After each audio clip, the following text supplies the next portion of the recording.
Hola amigos, bienvenidos a este tiempo de la radio dedicado a la historia. En esta segunda entrega del audio sobre los 4 días de julio que conmocionaron a España, veremos las actuaciones que realizó el gobierno republicano legítimamente constituido para frenar el golpe militar. Para hacernos una idea de la situación, recordemos los últimos hechos políticos en la España republicana del 36. En febrero se realizaron unas elecciones legislativas en las que ganó el Frente Popular, un conglomerado de partidos republicanos de izquierda. Entre el 19 de febrero, en que se realizaron las elecciones, y el gobierno de Casares Quiroga, que afrontó la rebelión militar en julio, se turnaron 3 gobiernos, uno de ellos de duración de 3 días, y un cambio en el presidente de la República, que pasó de Alcalá Zamora a Manuel Azaña. Además, el 17 de julio, fecha en que se inició la rebelión militar, el gobierno republicano estaba en funciones, pues Casares Quiroga había presentado su renuncia al presidente de la República tras los asesinatos los días 12 y 13 de ese mismo mes del teniente Castillo de la Guardia de Asalto y del líder de Renovación Española Calvo Sotelo, renuncia que Azaña dejó en suspenso hasta que los tiempos políticos fueran favorables. A esto hay que añadir el clima de tensión en los enfrentamientos dialécticos en el Congreso de los Diputados y los alborotos callejeros provocados por partidarios o contrarios al gobierno republicano.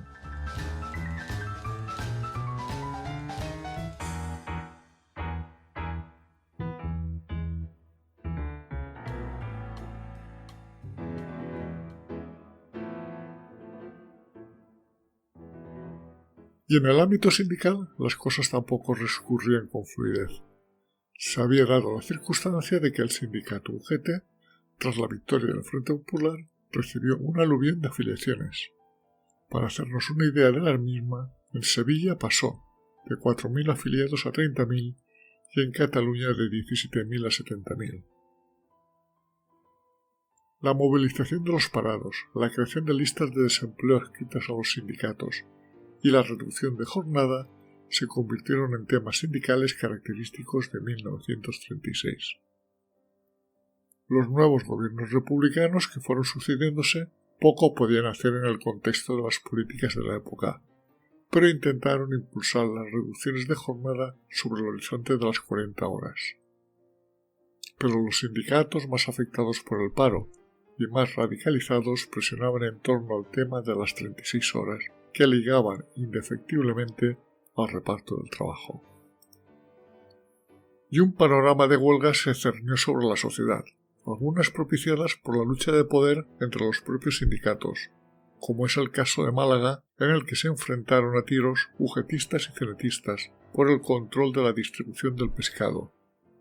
Pero en la mayoría de los casos los sindicatos iban unidos, como fueron las huelgas de brazos caídos con ocupación de los centros de producción en los astilleros de Cádiz o la fábrica de cervezas del Águila en Madrid, o como fue el caso de la huelga general del sector de la construcción también en Madrid, reivindicando las 36 horas, que empezó el 1 de junio y que en las fechas de lanzamiento de los militares aún estaba vigente.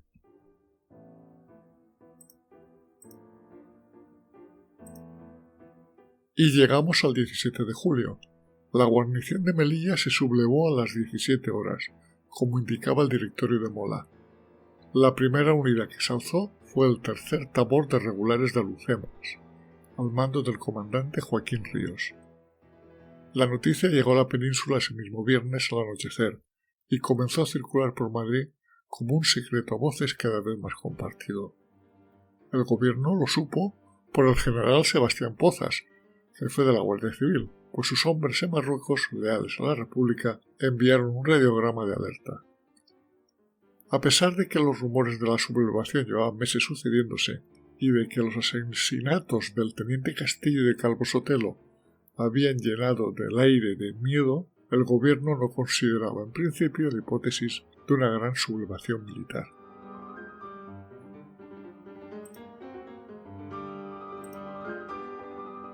Cuando la noticia se hizo real, los teléfonos empezaron a sonar. Hablar con Ceuta, Tetuán o Larache era imposible. Solo lograron comunicarse con Málaga y Algeciras, pero allí circulaban los mismos rumores y los mismos nervios, y ninguna noticia concreta. Todos remitían a lo que podía decir el gobierno, y que no dijese nada señalaba que este era un bulo más de los que recorrían las calles y las líneas telefónicas al menos 2 días por semana. Finalmente el gobierno emitió a las 8:30 de la mañana un comunicado suave y optimista para calmar los rumores inquietos a través de las emisoras de radio. Se ha frustrado un nuevo intento criminal contra la República. El gobierno no ha querido dirigirse al país hasta tener conocimiento exacto de lo sucedido y poner las medidas para combatirlo. Una parte del ejército que representa a España en Marruecos se ha sublevado en armas contra la República, volviéndose contra su propia patria, realizando actos vergonzosos contra el poder nacional. El gobierno declara que el movimiento está suscrito a determinadas ciudades del protectorado y que nadie, absolutamente nadie, se ha sumado en la península a tan absurdo intento. Por el contrario, los españoles han reaccionado unánimemente y con la más profunda indignación contra esa tentativa, frustrada en su nacimiento. El gobierno se complace en manifestar que buenos grupos de elementos leales resisten frente a los sediciosos en las plazas del protectorado, defendiendo con su prestigio el ejército y la autoridad de la República. En este momento, las fuerzas de aire, mar y tierra, salvo la triste excepción señalada, permanecen fieles en el cumplimiento de su deber y se dirigen contra los sediciosos para reducir este movimiento insensato y vergonzoso. El gobierno de la República domina la situación y afirma que no tardará muchas horas en dar cuenta al país de estar dominada la situación. El 18 de julio, Casares era un presidente en funciones del gobierno republicano. Tras el asesinato de Calvo Sotelo, había presentado su dimisión a Azaña, pero este no había querido aceptarla aún. El presidente de la República se comprometió a cambiar el gobierno, pero administrando los tiempos públicos y políticos. Casares, fiel a Azaña, asumió su decisión. En interinidad y con esa falta de confianza en su criterio y sus capacidades de ejecución por parte de algunos sectores políticos, Casares Quiroga encaró la tarea de frenar el golpe del 18 de julio.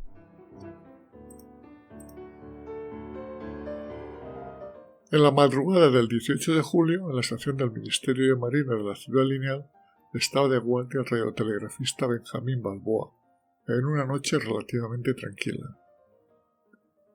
Pero la tranquilidad se rompió ante un mensaje transmitido desde la base de Cartagena, que rebotaba a su vez un radiotelegrama de Santa Cruz de Tenerife, recibido a las 7:10 de la mañana. Gloria al heroico ejército de África, España sobre todo. Recibid el saludo entusiasta de estas guarniciones que se unen a vosotros y demás compañeros península en estos momentos históricos. Fe ciega en el triunfo. Viva España con honor. Firmado. Francisco Franco.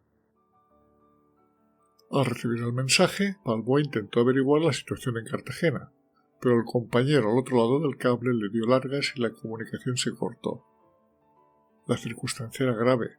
Con la mayor urgencia llamó al Ministerio de la Guerra y al habla con el secretario del mismo compartió el contenido del mensaje y quedó en enviar copia escrita.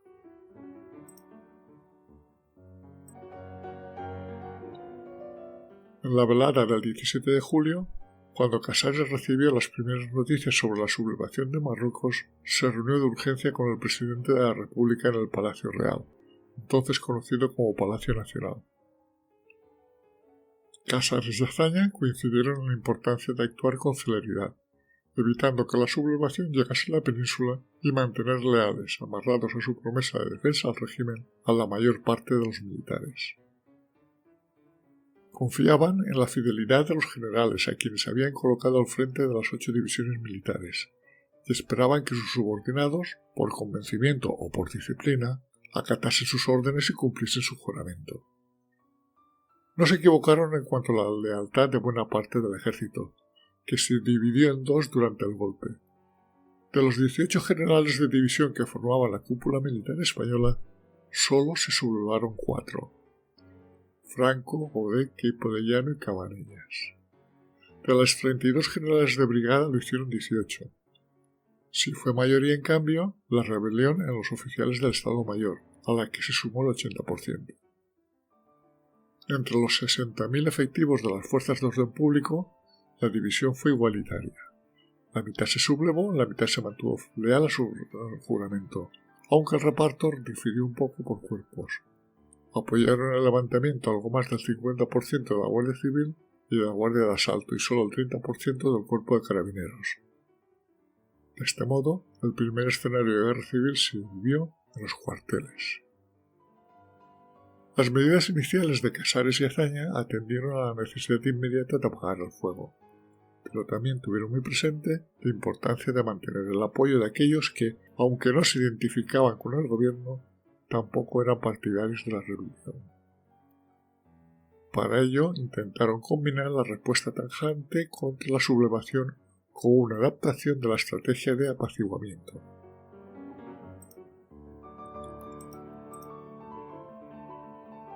Tras la reunión presidencial, ya en la madrugada del 18, Casares se trasladó al Ministerio de la Guerra. Su misión era poner en marcha y vigilar el plan trazado con apoyo de militares de confianza para sofocar la sublevación. Las primeras decisiones fueron ordenar el bombardeo de las plazas sublevadas en Marruecos y cortar el paso del estrecho para evitar de esa manera la posible llegada de las tropas radicadas en África a la península. El cuerpo que más preocupación inspiraba era la Legión. Con el fin de controlar el estrecho se puso en marcha un dispositivo desde el Ministerio de Marina. Los destructores Churruca, Lepanto y Almirante Valdés recibieron orden de dirigirse a Melilla y Ceuta. Sin embargo, no todos los buques cumplieron su misión. Los mandos del Churruca se unieron al golpe y a espaldas de la marinería escoltaron un buque mercante que transportaba efectivos a Cádiz. También el cañonero Dato se sublevó. Se escoltó tropas africanas hasta Algeciras. El riesgo de que más navíos se uniesen a los rebeldes preocupaba al gobierno. Así que desde el Centro de Comunicaciones de Ciudad Lineal en Madrid se alentó a todas las unidades navales de lo sucedido y del peligro de que los mandos se identificaran con los sublevados. De esta manera, con la mayoría de la Armada afín a la República, ésta consiguió bloquear el estrecho e impedir el trasvase de tropas de África a la península en un primer momento. La operación de asedio contra los rebeldes de Marruecos se completó con la participación de la aviación. Se ordenó el bombardeo de las plazas marroquíes. El armamento de los aviones no era adecuado ni suficiente para esta misión, pero no persiguían aplastar la rebelión con el ataque, sino desmoralizar a los sublevados y a la población. Desde el Palacio de Buenavista, Casares Quiroga coordinaba el operativo, recibía información de sus subordinados y se encargaba de su propia ronda de llamadas. Su interés era conocer la situación en cada provincia, por lo que se comunicó con todos los gobernadores civiles. La consigna fue similar en todos los casos: mantener la calma, permanecer atentos al comportamiento de los jefes militares de su provincia e intentar controlar cualquier imprevisto por medio de las fuerzas de seguridad del Estado y de los mecanismos legales que procedieran. En las sedes de cada división militar, las noticias tampoco parecían alarmantes, excepto en Zaragoza, donde Miguel Cabanellas, a pesar de ser republicano y masón, parecía próximo a la rebelión. Ante esta incertidumbre, Casares decidió pedir al general Núñez de Prado, amigo de Cabanellas y también masón como él, que volase a Zaragoza para entrevistarse con el general y asegurar la plaza. Nada más llegar a Zaragoza, fue hecho prisionero y fusilado por sus compañeros rebeldes el 24 de julio en Pamplona. A lo largo de la mañana, las fuerzas políticas que integraban el Frente Popular que habían ganado las elecciones fueron recibidas por el presidente del gobierno. Ante la petición de algunos partidos políticos de que se entregaran armas al pueblo para la defensa de la democracia, la respuesta de Casares Quiroga fue negativa, pues el gobierno abogaba por confiar en los mecanismos del Estado para sofocar la rebelión sin necesidad de hacer locuras ni de que ardiera el país. El presidente creía que la entrega de armas podría ser recibida como una provocación por la mayoría del ejército que todavía no se había sublevado. Con el transcurrir del día, las noticias que iban llegando empeoraban de manera progresiva. La sublevación ya había estallado en la península y se extendía poco a poco. Las novedades que se iban filtrando desde plazas como Sevilla resultaban preocupantes. Asimismo, Mola parecía cada vez más dispuesto a la rebelión, y desde Zaragoza se confirmaron los peores pronósticos. Cabanellas se había sumado a la rebelión. El mensaje escueto y optimista emitido a las 8 de la mañana por el gobierno fue seguido a lo largo del día por otros 7 comunicados. Esta insistencia buscaba combatir cualquier imagen de desidia o debilidad del gobierno y transmitir un mensaje propagandístico que contribuyese a cerrar filas en torno al gabinete y a no tener en cuenta las informaciones que pudieran llegar a través de la radio de los lugares controlados por los rebeldes.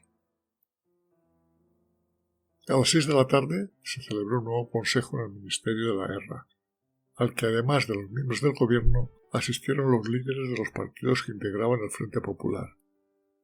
Todos empezaban a asumir que el levantamiento militar era mucho más intenso que el protagonizado por el general Sanjurjo en agosto de 1932.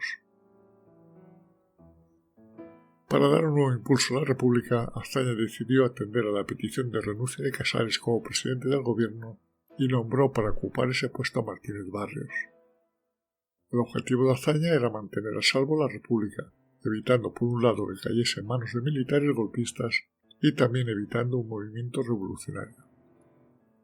La elección de Martínez Barrios para esta misión se justificaba por su perfil moderado y su condición de republicano de larga trayectoria. Era la persona idónea para aglutinar un gobierno de concentración nacional en el que estuvieran presentes la mayor parte del arco parlamentario. A las 5 de la mañana del día 19, el nuevo gobierno quedó formado. Lo componían los partidos del Frente Popular con la excepción de los partidos de extrema izquierda y del Partido Socialista, que, a pesar de ser invitado, se autoexcluyó. En el nuevo gobierno figuraban 3 carteras para cada uno de los partidos: Unión Republicana, Partido Nacional Republicano e Izquierda Republicana. Una cartera para Esquerra Republicana de Cataluña y el Ministerio de Guerra para el general Mieja. Era un gobierno de conciliación, sin partidos de extrema izquierda, conformado por ministros de significación moderada. Ese mismo día 19 de julio pronto se empezaron las manifestaciones callejeras contra este gobierno, solicitando armas para el pueblo. Anarquistas, socialistas y comunistas lideraban las mismas. Con desilusión, pero convencido de que su gobierno no tenía sentido porque nadie le haría caso, Martínez Barrios acudió a ver al presidente y dimitió. Ya en Palacio, Azaña intentó convencerle sin éxito, por lo que aceptó su renuncia.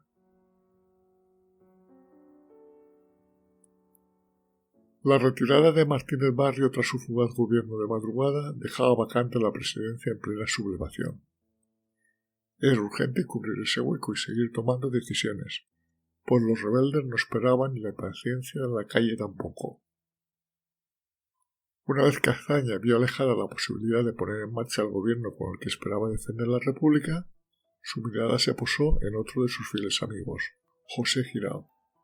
Y a pesar de la gravedad del encargo, otra vez por ello, Giral aceptó. Este formó un gobierno a toda velocidad que era semejante al fugaz gobierno de Martínez Barrios, con la única diferencia sensible de poner al general Castelló como ministro de la guerra y casi sin margen de maniobra por las horas transcurridas y con la sublevación militar creciendo, el nuevo gobierno aceptó repartir armas.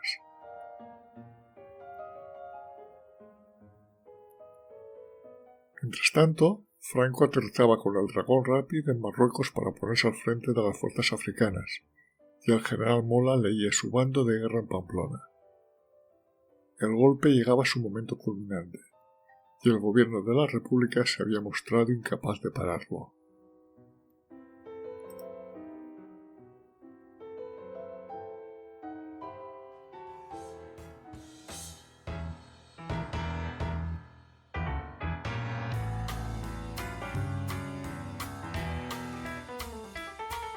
Si estás interesado en otros temas de historia, nos puedes seguir en YouTube en mi canal Desde mi Retiro y en iVoox, Spotify y Google Podcast en el canal Un poco de Historia. Este proyecto radiofónico, creado desde mi retiro en la España profunda, es una realización, para bien o para mal, de José Luis García, ciudadano del mundo.